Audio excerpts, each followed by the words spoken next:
thank you all for being. I think that's important is that everybody was here today. Obviously, we're going to be talking about pricing property. Thank you, Sarah, for that. But I wrote down, the idea of pricing versus positioning, and I want you guys to really, think about that or write that down. Write down positioning because a lot of times we think that we need to have all the answers. We think we need to have all the answers. But there is a problem with that. And I know you've all seen this before. You've all seen this before. How your house is looked at by you, by the buyer, by the appraiser, by the home inspector. Everybody has a different view of what a home is. It's all a matter of perspective. So I think a lot of us, we will get a seller that says, well, what would you like me to talk about here in the presentation? Well, I'd like to know what my house is worth. Is that really the right answer? They might be asking you that, but does that really serve your purpose? Does that serve your purpose? You tell them what their house is worth. Does anybody really know what their house is worth? Kind of. It's worth what a buyer's willing to pay. Right. And so what I have shared with a lot of sellers when I'm asked that question is that I can't tell you exactly what it's worth unless I'm willing to write the check to buy it. A lot of it is going to have to do with the buyer that you're dealing with.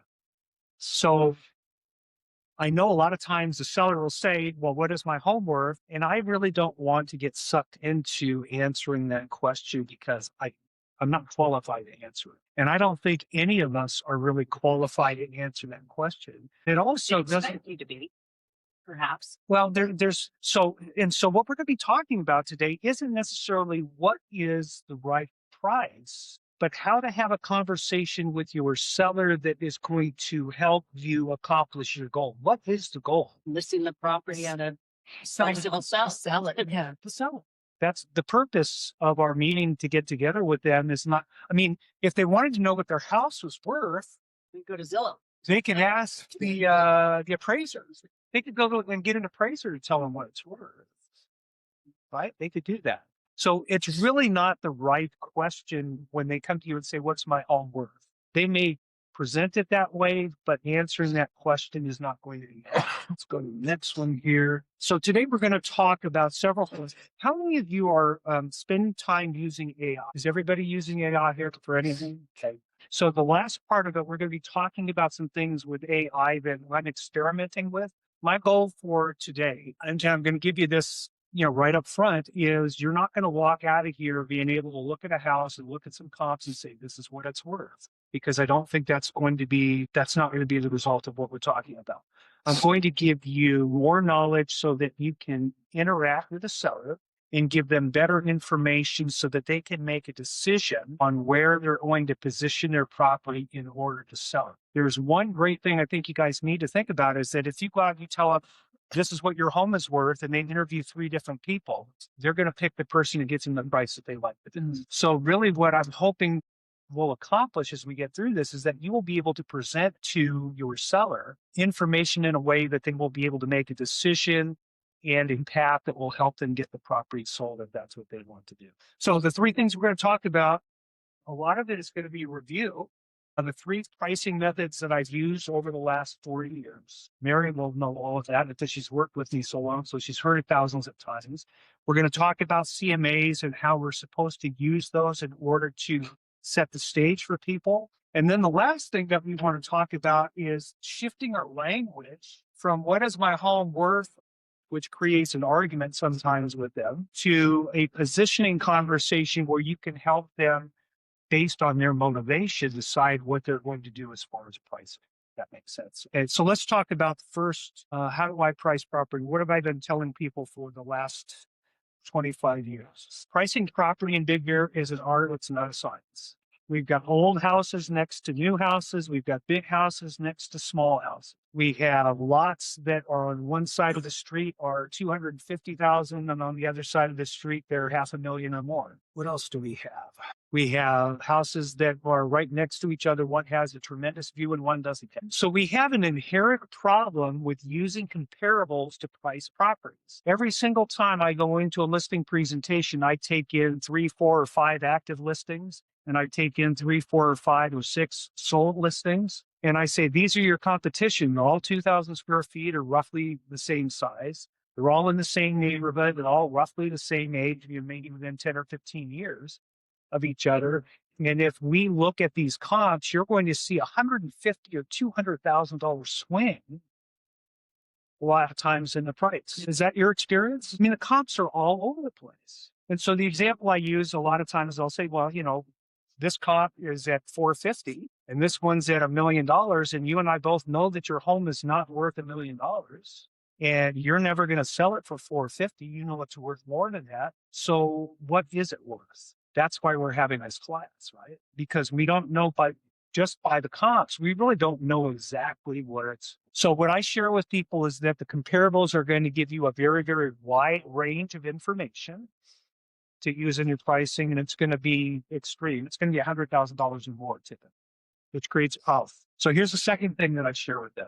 We're going to use a replacement cost analysis to try and pinpoint somewhere in between those comps an area to start. I used to use $125 a square foot, and it was $210 a square foot. I talked with Mike Walker the other day. It's more like $400 a square foot is what the replacement cost is today for new construction, and it can go up from there. I mean, it can be a whole lot more money than that as well, depending on the quality. But so for our purpose today, I'm going to be using that number of $400 a square foot. Well, let's say that you had a home that's 2,000 square feet that was built in 1950 and it's $400 a square foot to replace it. So that would be $800,000 to replace that 2,000 square foot house that was built in 1950. Is that accurate or not? I'm able to get the accurate more value of the home, but That's not the accurate value. So we have to go a little bit further on the replacement cost analysis and depreciate for the age of the structure. If I were talking with Sarah and I said, okay, well, you've got a 2,000 square foot house and $400 a square foot is the replacement cost. So that's 800,000 plus a lot, and your lot's worth 150. So that's 950,000. She's going, yippee, my 1950s house is worth 950, but it's not. Because if you put your house that is 75 years old on the market for 950, a buyer would come along and say, I can go buy it or build a brand new one for 950. Why would I pay 950 for a house that is 75 years old when I can get a new one? So we use depreciation for that. And it's 1% a year is the number that I like to use. That's what an appraiser typically will use for depreciation. So can we do like a little math problem on that? Sure. So your $800,000 house to replace it today, or 950, or would you use the 950? Well, it's going to be replacement cost plus the land value. Yeah. So it's 800,000 plus 150 for the lot. And let's say that it's 25 years old. Okay. So you take 25% off of that, which is 600,000. Okay. And then you add your 150 to it. So a brand new house is 950 at 2,000 square foot. A 20. To do the math, I'm so sorry, the depreciation on the 800 or the 950? On the 800. Okay. Because the land won't depreciate. And yeah. you did Okay. 25% because it was 25 years old. Would you do the same if it was 50 years old? or 100 years old. 50%? If it's 100 years old, Yeah. it's up. Stop. Well, so, I mean, this is inherently why pricing property is so difficult. Yeah. Because there are so many variables and we haven't even gotten into some of the other variables. That'll be interesting though to have something to do the math to get a general idea and then build off. Would be nice if we could just do the math and get the value. And I'm not going to go to the end now, but I have not completed it, but I have been working with AI models trying to create an instruction or a playbook where I can take comparables and put information into a chatbot or into a playbook and have it give me what I want. So we'll talk about that at the end, because I think with some of the things that are happening with technology, we will be able to create models that will help us to navigate that. But I'm not there yet, but I have some ideas on how to get there. And I've worked on it a little bit. So we'll talk about that. Where we're at. So let's say that, so we use your example that the house is 50 years old, 800,000 to replace it, take 50% off. That's 400,000. The lot's worth 650. So a house that is 50 years old might be 650. That is 2,000 square foot. 750 for a house that is 25 years old, and 950 for something that is brand new. I think I did the math right. Wait, 50 years would be 400 plus 150. So I get the age part, but what if they've done Upgrades. Yeah. effective age. There are always, these are all variables. So let's say that you have a house that's 25 years old and they went through and they did a super fragilistic, whatever that word is, expialidocious remodel, like we did on Morningstar. The year before we moved out of Morningstar, we spent $125,000 in remodeling it, bringing it pretty close to brand new. I mean, it was pretty darn close to it. I didn't depreciate 20% off of it because the house was the effective age was new. I mean, it wasn't brand new, but it was pretty close. Does that make sense? But conversely, you can have something that has a lot of damage to it in addition to the age. I mean, if there's a crack in the foundation, it's a $25,000 repair. You may need to make that adjustment as well. Make sense? It's hard, isn't it? There's a lot of information to look at. So let's see. We talked about costs. We're talking about replacement costs. The last one, and I think we talked about this in the very last class that we had, where we talked about rating views. We talked about rating the access. We talked about rating the quality of construction. We talked about rating the quality of the materials. So you can have a comp that is very similar to the subject that you're trying to price, but one has a 360-degree view and one has a 25% view or a peekaboo view, and we have to make adjustments for that. Here's another question that I would ask you that is a little bit off the subject, but it's also, I was talking with my son the other day and he said $100,000 starting number to put a pool in his house in Corona. That's the starting price for a new pool. In Tennessee, I have a pool. So my question to you is, if a house was listed at $750 here in Big Bear and the person put in a new pool that cost $100,000, would the value of the house go up by $100,000? The question is why? Because it doesn't appeal to everyone. A lot of people might think a pool is just something else to maintain. Yeah. So if the buyer doesn't value the pool, they're not going to spend $100,000 for something that they don't want. They may not even buy the house, but if the price of the house is maybe $25,000 more instead of $100,000, they might say, well, for $25,000, I'll be okay with it. The question that Mike Ferry would say was, well, let's imagine that this new buyer that comes in and they don't like pink carpet and they're going to take it out. How much value is that pink carpet to them then? It's actually probably minus 10,000 because they're going to pull and take out and then they're going to have to replace it with something else. So there's all of these moving parts that are going into pricing. And here's where I ask you the question, am I helping you so far with the information I'm giving? Is it helping? Because it's important to know the truth about it, which is we can't pinpoint an exact number. We can only paint a brush of what the value is. That's all we can do, but we can do that really well. Talked about that. It's reality anchor. It sort of brings us in. So remember we talked about the costs with $450, Highland was $950 or $1 million, and then we did our replacement costs and it was $750. So now we have these numbers that are bringing things together, right?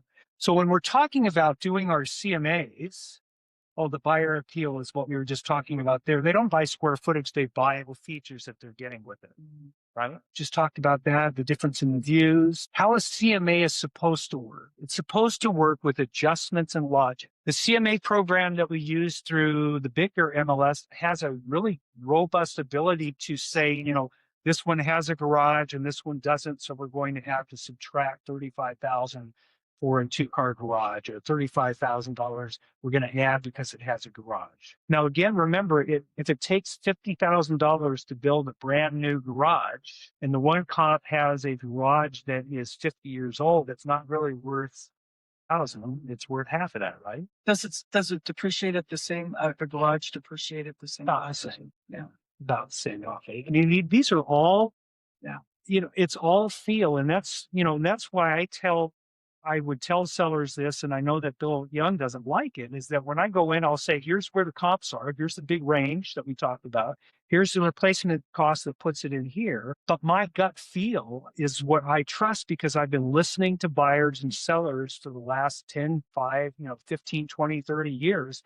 And I know what buyers will say when they walk into your house, comparing it to the other things that are on the market. That's a really hard thing for us to say to a seller and not create an argument. That's why Bill Young doesn't like it. He likes numbers. A lot of sellers like numbers. He doesn't want to argue with the seller. He doesn't like to the fine line of offending them. yeah, and he doesn't want to make them angry, right? So Bill and everybody, I think the reason we're having this class is that we want to be able to have the numbers dictate the price so that we don't guess and that we don't offend the seller and that they will believe it and not argue with us. I think that's why we're having this class today, is to try and find a way to bring all of that together. So I'm going to go back into why I really don't want to talk about price as much as I want to talk about positioning, is that any time that we are talking about price, it brings up an argument. Any time a seller does not like the number that you've given them, it brings them up to argue it. Of all the things that we've talked about today, what is replacement cost? I say $400 a foot. Seller says, you're crazy. It's $900. It's not going to do me any good to argue with them. Right? It's not going to do me any good to argue with them. So I really don't want to do that. They want certainty, but they're not going to get it. And so that's what we have to be able to share with them as we're going through this pricing process, is to make sure that they know that we know the market in a way where they trust us. But even if they don't like what we're telling them, they don't argue with us. Yeah. And so part of that is not being dogmatic. So here's where we're talking about the positioning conversation. And it's sort of a new script that I'm trying to develop with something that is tangible that you can show the client that will be helpful for them. Is that if you know what the comparables are, let's say that you've done a market evaluation and you've made adjustments, you've added where needed to for garages, you've subtracted because of views and the differences. And so you have this document, or you have this CMA that's got this range of value that it's showing, right? All CMAs sort of do that. So when we're having a positioning conversation, we can define the competitive set. What else could a buyer choose? I mean, we have these comparables and different things that they're looking at. They can look at the other things that they're competing with. So you've got sort of hopefully a little bit tighter of a number than the $150,000 range that we were having. You've already established what replacement cost is, so you sort of zeroed in. So you have sort of an area that you can bring them. When you talk about their motivation, do they want to position themselves aggressively to sell it? Somebody says, I have to sell. Well, they need to be priced aggressively. If they want fair market value, they're not going to be too aggressive. They just want to be where the market is. The other one is testing the market. Let's give it a try. I hope we stop taking those listings. I really do. There's another thing that we can do is set response metrics. You'll know pretty quickly if you've done a good job with pricing or not. Sometimes we get offers, 3 or 4 offers in the first week. Other times we have a house we thought was going to sell right away and nothing happens to it. Then they think it wasn't, you get offers to which they think we didn't price it high enough. And then, we priced it correctly. Who's seen this before? I think it's in the CMA or something that looks a lot like that in the CMA package for the MLS, the default one. Does anybody use this in their listing presentations today? I don't know if That was in the listing presentation when I was at Coldwell Banker. I'm thinking back to how many times, it was in the package, but I don't think I ever talked about it with the seller. Now I want you to think about it. Why does it say this? Why will 5% of the people pay above fair market value? Why would they do that?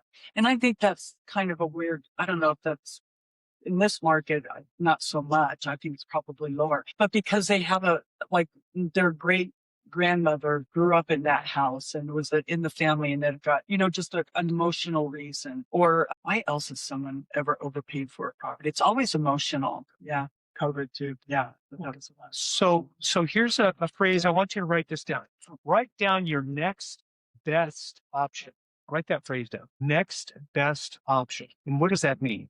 What that means is that when somebody is looking at your house at your price, they're making a decision whether to move forward with yours or not based on their next best option. Now think for a moment that there's 10 different features in Maureen's house, the Maureen's listing, the one that she's offering. There's 10 different features, and the buyer is excited about 5 of them, a little bit interested in 2 of them, and totally indifferent to 3. And their next best option is exactly the same price, and it has the 5 features that Maureen's has, but it has 4 that are more interesting to this buyer, and the last one is something that they're not really interested in. So when they're comparing them, it's not the price that they're comparing, it's those other features, this view, the accessibility, how far it is to a village or the ski slope, whatever it is. They're looking for their next best option. You're thinking about how I want to explain. If somebody wants everything that your listing offers and they can't get it anywhere else and they have the money and the desire to have it, some people will pay over market value to get it because it's exactly what it is. Now, this pyramid, those numbers might change, during COVID. This number about paying above fair market value was probably 25, 30%, easy 40%, different market. Probably 100% of the people would have paid fair market value, right? And nobody would buy it below below market value because there was nothing available, crazy market. So this pyramid and your knowledge of what's going on in the market might change. But I think for the market that we're in right now, in any normal market, and I consider this to be a fairly slow, but it's a fairly normal market, it's going to be roughly this. And I want to share with you why. Why will 15% of the people only pay you fair market value? Why is it not 80%? Everyone wants a deal. Everyone wants a deal, but there's also those features that are not deal breakers for them that they're comparing, the other homes to. And so they might find something that is a little bit better or it has more features. I mean, it doesn't change the true value of the house, but to that buyer, they will pay less for yours than they will for another. That makes sense. So you're not going to get 100% of the people to pay fair market value. Why would 80% of the people start buying it if it's 10% below the true value? Why is that? Why 80%? Why would 80% of the buyer pool for a 2,000 square foot house buy your property if it's 10% below market? It's a good deal. It's a good deal, but they're also not paying for the features they don't want. So we have to be able to explain this to our sellers so that they know is that, well, if I price it right, it should sell. Well, not in this market, not in this market. Other market, yes. But right now, it's only 80% of the people will buy if it's 10% below because they don't want to pay for the features and benefits that are not important to them. And that there are other homes to choose from that have more features that they want rather than yours. Ask me why I know this. 100% of the people will buy it 30% below fair market value. How do you know that? Because I've worked with investors for 40 years. And that's the criteria they give me. If it's 30% under market, I'll buy it. They'll hold it and flip it. That's what investors do. I mean, they're buying your equity. That's basically what they're doing. Any questions on that so far? So here's where we go into sort of the AI stuff. This is just sort of a mock-up. It's sort of an ugly looking thing, but this was something that I pulled from, when I sold my house on Morningstar, and I just threw in some make-believe comps and everything, and I put it into Chat GPT because I'm trying to build this model where I can put the comps into Chat GPT and have it pull the information that I want to create my own custom CNA. Now, you can do that through the MLS. If you use Bold Trail has a really great program. A really great presentation, but it doesn't go where I'm going to be going with this. So when you do a CMA, you're going to come up with something that looks like this. The closed range of value is $1,475,000 to $1,600,000. The closed sale average is $1,525,000. That's a simple average. Here are the active listings that I'm working on. So you're going to get something like that has numbers put into it. And so I went a little bit further and I says, okay, well, let's take that 100% of the buyers. Remember, if it's 30% under market, the buyer pool goes up to 100%. And as the price comes down, here's where they intersect. They intersect here at about $1,300,000. Is that confusing? No, that's okay. Let's do it a different way. How about this? I like the pyramid. So 5% of the people will pay $1,660,000. Fair market value is $1,510,000. 15% of the people will pay that. 80% of the buyers will pay $1,360,000, which is 10% below fair market value. Investors at $1,660,000, they'll. When you see that, what do you think of that? This is not perfect by any stretch of the imagination. It's a work in progress in hopes of being able to give somebody a CMA that says, here's what the typical agent is going to give you. They're going to give you a CMA that says that it's worth $1,510,000. And they're going to say, where do you want to price? And you're going to say, I'm going to go for the high number of $1,660,000. So when you start adding in the reality of the current market conditions and what they can expect, you don't tell them this is what the market indicates is. So if you've got a 15% chance of selling it if you're at that price? Are you okay with a 15% chance of selling? No, we really do want to sell. Okay. So the farther you go down in price, the more opportunity that you're going to have to sell. I tried it in this way also.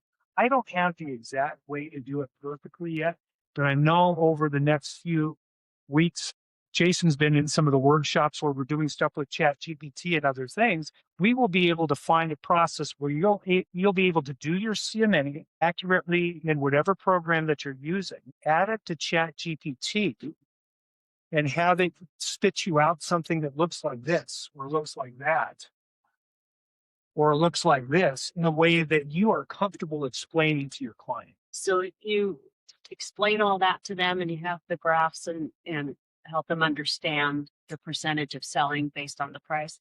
And then you agree on that lower price. Are the buyers then going to go back to the drawing board with 5% are only going to pay this and 15 that, and I mean, I can tell you that, looking at my house, I'll go back here a couple. I sold mine for $1,550,000 and they did $150,000 worth of upgrades to it after, and they ended up selling that for $1,475,000. So I mean, I know that these numbers, make sense. There's one other thing that I want to put in here that I didn't put in this one that I thought would be really interesting, is that what your commission rate is. So I can see an intersecting line. If your price is up here, you got no buyers, and your brokerage fee for me is 4.5%. If you're at fair market value, your chance of selling is 15%, and your fee is 3.5%. If you come down 10% below, your brokerage fee is 2.5%, and your chance of selling is 80%. I mean, I can see creating a visual to where you go to a seller and say, here's your CMA that you've probably gotten from 3 or 4 other agents, but here's what else you need to know about selling your home. And so you tell me, where do you want to price your property based on your motivation and your need to sell? They're not really arguing with you, are they? They get to pick. Questions, thoughts? good. Well, just thinking about the seller that says, well, I don't really have to sell, that which we get. So I'm not that motivated. So I'm starting high, which, and especially in this market, that is just a kiss of death. You can't start high and wait for. Why do they do that? Is it And because, it's either to sell or not sell. I think a lot of times what I see is that people like they have no motivation, and then one day all of a sudden then they have motivation, and then it's like, like until they. Well, it's almost like when you're working with the buyer on the other hand, when they're like, when the buyer won't divulge what their budget is. All right. It's like, I'm not, it doesn't mean I'm going to cap it out at your budget. I just need to know what your comfort level is. Right. You know what I mean? It's like a secret about their budget sometimes, in the beginning until you figure it out. And the seller too, it's just like their motivation. They don't want to appear desperate right out of the gate. Well, and that's another talk. I mean, I keep sharing with people, and the talk I did in Whittier was that this is a people business. It is completely about business or people. And here we are talking about pricing, trying to do something that is impossible. And not only is it impossible to tell them exactly what the property is worth, I can give you my opinion based on everything that I know. And my opinion might be really accurate, but it's only an opinion unless I'm writing the check. And if they don't like my opinion, I don't get the opportunity to do business with, right? If they don't like my opinion, they'll find somebody else that they do. So we're really in sort of a tough position as we're trying to have conversations with sellers about pricing. So let me go back to the beginning. Pricing property in Big Bear is extremely difficult because of all the reasons that we talked about. Do you explain how difficult it is to your clients when you're in the listing presentation with them? Do you explain this? Yeah. This is what we're up against. This is what we're up against. And sometimes it's easy enough to say, look at the house next door. Right. They This understand. is 2 totally different properties. So the first thing is letting them know how difficult it is to price property, to be able to communicate in a way that they know that you know more about the market and the things that are occurring in the market than they do or what the other agents do. If you can express to them that pyramid that we talked about, if this pyramid that we talk about is a normal market, the one that we're in right now, which is a normal market, that's not the same as COVID. I mean, if you can explain this to them and why these numbers are this way, and it makes sense to them and ask them to agree with you, or does that make sense to you? What was the one example? It goes back to why would somebody pay over? So let's say, for example, that there was a 2,000 square foot house in Sugarloaf and they were asking 300,000. And there was a 500 square foot cabin on a half-acre lot on the lake for the same price. Which one would you buy? All of you. The house on the lake. Why? Location. Because it's worth it. Because to you it's worth more. You want to do that. Well, what, for example, would you do if the house in Sugarloaf had your son or daughter living there with your grandchild? Different motivation. Yeah. Yeah. So there's a different motivation. So that means you probably wouldn't buy the lakefront house. But for somebody, they would buy the house next to their son with the grandchild than they would be on the lake. So a lot of it has to do with the buyer preference. That's where you get to this. I've been telling the story about the Pavoni thing. I think I did that in the last one. I own a Pavoni coffee maker because that's what my dad has. You could not sell me any other brand of an espresso machine because my dad has a Pavoni machine. So that's the one that doesn't matter what the price is, doesn't matter what any other offer. So we have to be able to explain to our clients how difficult it is. We have to explain to them how we came to the conclusions that we're at. And then we have to communicate it in a way to them where they're not offended. They have the agency to choose what they're going to do to sell their house. Puts it more in their hands. Yeah. It is in their hands. Makes them feel like it's more in their hands. I mean, it is in their hands, but and I think, the other talk, like I say, it's about a people business. I think a lot of times when people know you have their best interest in mind and they trust that, a lot of those objections go away. Well, I don't have to settle, I'm not in a hurry. When they realize that you have information that you're giving them for the right reasons, not to take advantage of them, I think a lot of those guards go down. It's really easy to share that with buyers. I think I shared this story about Marge Peterson, who was like, hands away, stay away from me. Third house I'm in there, she's telling me all of her stories. She's telling me, unprompted, telling me all kinds of personal things because she trusted me and she was comfortable with me. That's the relationship that you want to have with your seller, because if you don't have that relationship with them, then no matter what you tell them, they're not gonna buy it. That makes sense. Sometimes you get too close, though. I've had to change a diaper before. I think that's a good thing. I shared in Whittier.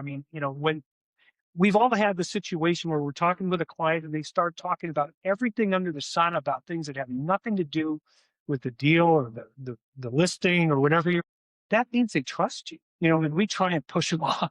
That kind of, we're trying to hurry them off. No, when they start telling you that kind of stuff, you know that you now have a relationship where you can actually help them make a good decision. Conversely, when people are pushing us away or they're not trusting us and we try to close, it's too soon. It's too soon. So bottom line is we're going to be working on trying to perfect this. I'm hoping, I don't know whether it's going to be 2 weeks, I don't know whether it's going to be a month, is that I'll be able to give you a series of prompts that you can put into ChatGPT or any other AI prediction model that you have, where you can take your CMA, add it as a PDF, tell it which information you pull out of it, and then create a customized version of this or that or whichever model that you want to use, so that when you go into your listing presentation, you can say, you've probably seen a CMA just like this from the other people you've interviewed. Well, here's the value. Why bring you in? We have an overlay that says, now you get to choose. Let me explain how the pyramid works. That makes sense. That is the 0% next to it, or is it supposed to be 80%? Which one's 0? Is it supposed to be 80 or is it 0? Am I not seeing? It's just. I think it's cut off. Oh, got it. What's that? Where your finger? It's cut off. It's supposed to be. Yeah, it's supposed to be. Okay. I hope it's helpful. This is really cool. I want you guys to think about things differently. Right. Bring more to the table. Yeah, there's something that we can. Yeah, and I don't know what AI models are going to do. I don't. The think thing we- about the AI thing is they can do that themselves too. Where It's harder. It's actually I'm not harder a than machine. you think tuning it, not just asking ChatGPT. Can you cost for this? Don't they? Yeah. And especially in a market like ours, most property owners would be able to discern the information, the data that they're given like you can. Well, you've given exactly a great way to out here is that the value that each of you bring to the table is what you know about this market that ChatGPT doesn't. And to me, Chat GPT and AI is similar to Zillow as far as being inaccurate for our market because it doesn't know our market. You can put a lot into it. Like Yeah. you can Yeah. tell you put ChatGPT every single specific. But you still need to go to your MLS to see the past solds. I grant there could be 20 of them, but only 3 match it exactly or better. Yeah. And there's no Type like, list. So the more details you get, the more details you kind of could get back. Suzette had one. Suzette had one. She got one like Tom Ferry thing. The training on is probably what Joe was Yeah. doing. Yeah. So they just like we're giving AI thing is like one being on a gamma presentation. Yeah, gamma. I mean, really cool. What my client, I think we should go down in price because that left thing you sent me. Were you going to get the photos on the Amazon that show I didn't. the properties? I didn't. You can go above and beyond and do that, but I didn't. I just let it pull. Right. Can't like just and yeah, like it was like Generic. there's also nothing like going to the properties. Yeah. Knowing in this market especially where you can say, I've been in that property. I mean, I even experimented. I mean, here's the thing that is so important to recognize about ChatGPT is it's self-learning only over time it learns from what you're putting into it. So I'll give you an example. The reason why I told everybody to make sure that they had a paid for ChatGPT account when they came to the classes is that the free ones only hold so much data and it pulls the information from the internet. It's not self-learning from you, it's pulling it from the internet. And so if everybody's trying to do these exercises, pulling information from the internet, there's nothing unique about it and there's nothing specific to the value you bring to the table if it's doing all of its learning from the internet, right? From the generic, I call it the generic information.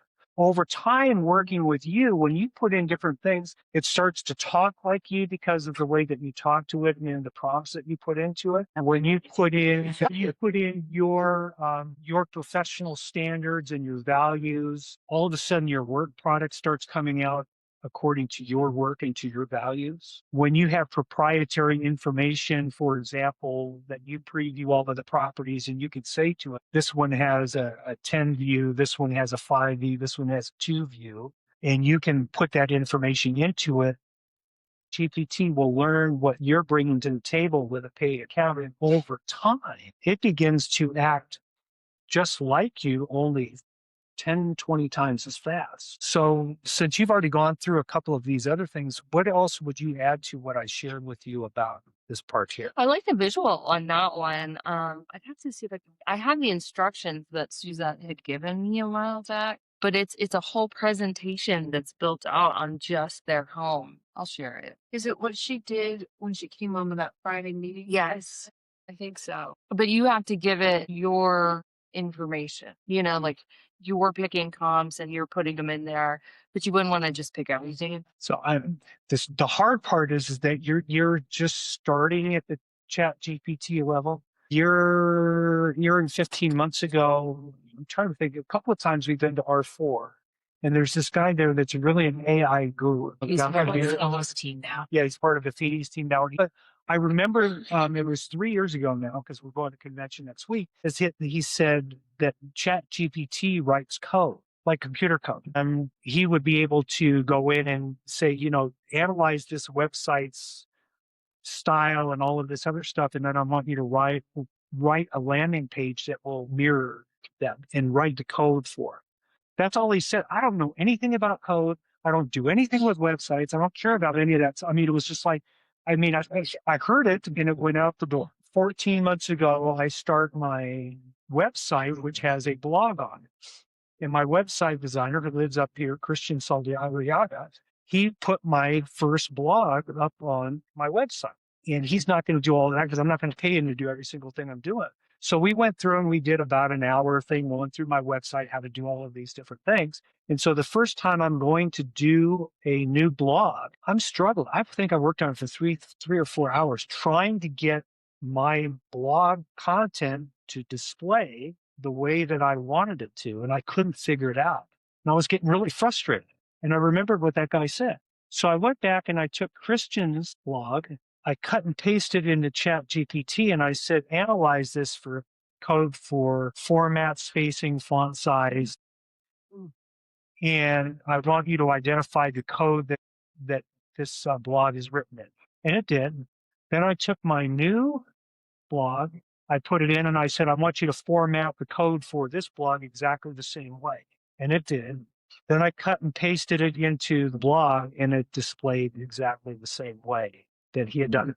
So I don't know how to do code, but I do know that my Chat GPT has my code for my blog in it. And every time I do a new blog, all I do is just say, give it to me in the correct code. And then I cut and paste it and it's done. When I post a blog, it takes me about 15 minutes to do it.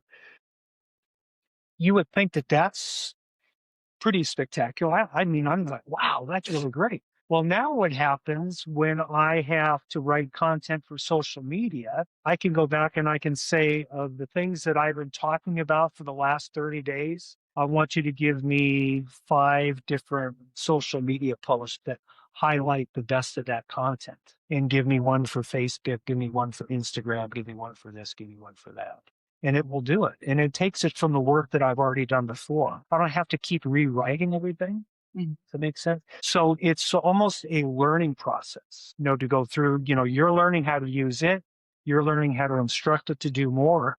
And I know that going down this road that we're talking about, you'll be able to do your CMA the way that you've been doing it, choosing the specific costs, uploading it into Chat GPT. If we get the right playbook, it will spit out exactly the presentation that you want that will be able to get you to do what we were doing here today, which is pick. Here's the information. You pick what price you want to do. And if they pick too high, please say no. But please say it's a 6% commission or 5.5%, just for me. I mean, I hate the fact that people say, well, let's just try.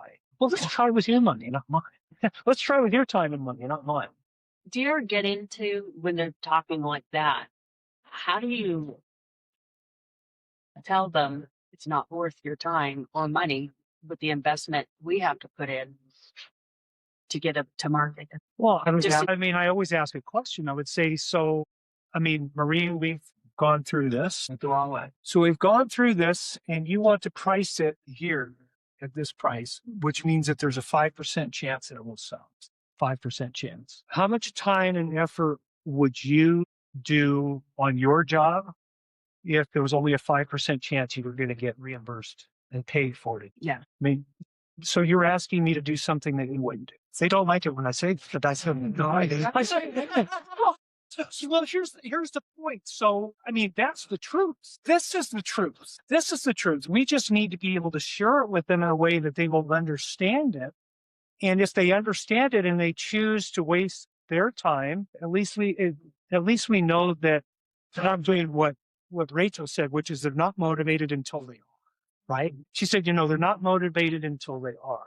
Only we can decide whether we're going to work at this. Only So we can decide that. I try to go down the road if we price it properly, and all my expenses and marketing and listing your property come out of is part of my commission. But if we don't price it properly, when we price it too high, I'm going to have expenses, and if it doesn't sell, you're going to have to reimburse me my expenses. They rarely will they do that. Exactly. So let's price it properly. Because sometimes it's okay to say no and be like their second or third. Like I have a guy that I kept telling him no, and then all of a sudden now he's back and he's like, okay, we'll do what you said, because he's tried it 2 times and it didn't work. So With other agents and Yeah. then, yeah. And I don't know how to help them understand. If you overprice it, you're always going to sell for way less than you could have sold it for, typically. Well, and there's more things that we could do with these graphs that are here. And the reason why this is here is because I just went through Hillsdale's College. It's Economics 101, and they're showing how markets work and all these different things.